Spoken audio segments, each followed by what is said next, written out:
Look around. The world is being shaken to its core. Earthquakes are increasing in frequency and intensity, tearing apart the very foundations of our planet. Wildfires rage across continents, leaving behind a trail of devastation. These are not merely isolated incidents, they are undeniable signs of the times, screaming warnings from the heavens.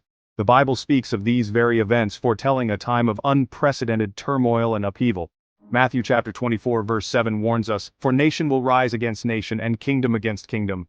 There will be famines and earthquakes in various places." These words, once distant prophecies, are now our daily reality.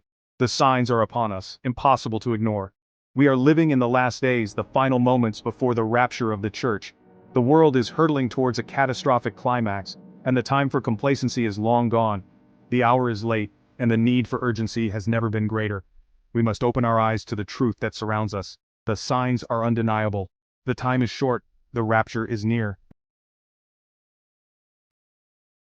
The Bible serves as our divine roadmap, guiding us through the complexities of these end times. It speaks of celestial wonders that will precede the Lord's return, signs in the sun, moon, and stars.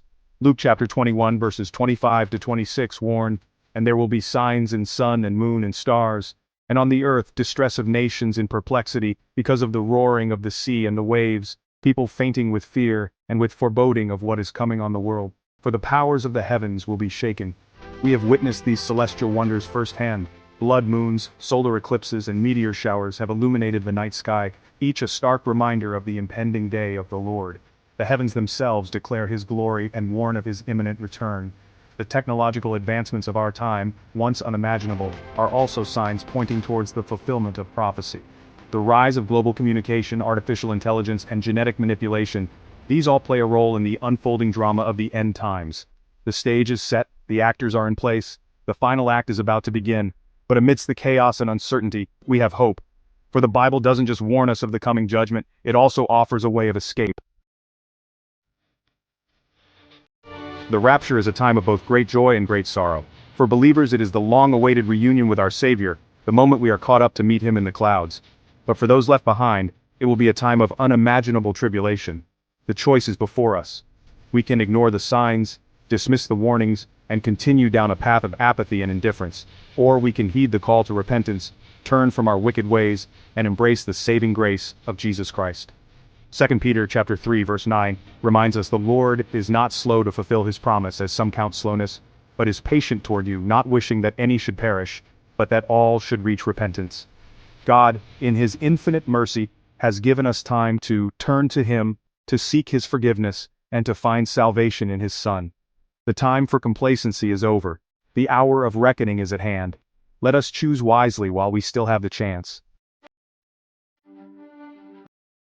This is not a message to be kept secret, hidden away for fear of ridicule or rejection. This is a message that needs to be shouted from the rooftops, proclaimed with boldness and conviction. The time for timidity is over. The time for action is now. Share this message with your family and friends. Tell them about the signs of the times, the urgency of the hour, and the hope that is found in Jesus Christ alone. Do not be ashamed of the gospel, for it is the power of God for salvation to everyone who believes. In 1 Thessalonians chapter 4 verses 16 to 17, we are given this glorious promise. "For the Lord Himself will descend from heaven with a cry of command, with the voice of an archangel, and with the sound of the trumpet of God. And the dead in Christ will rise first. Then we who are alive, who are left, will be caught up together with them in the clouds to meet the Lord in the air, and so we will always be with the Lord." Hold fast to this promise, share it with others, and be ready, for the day of the Lord is at hand.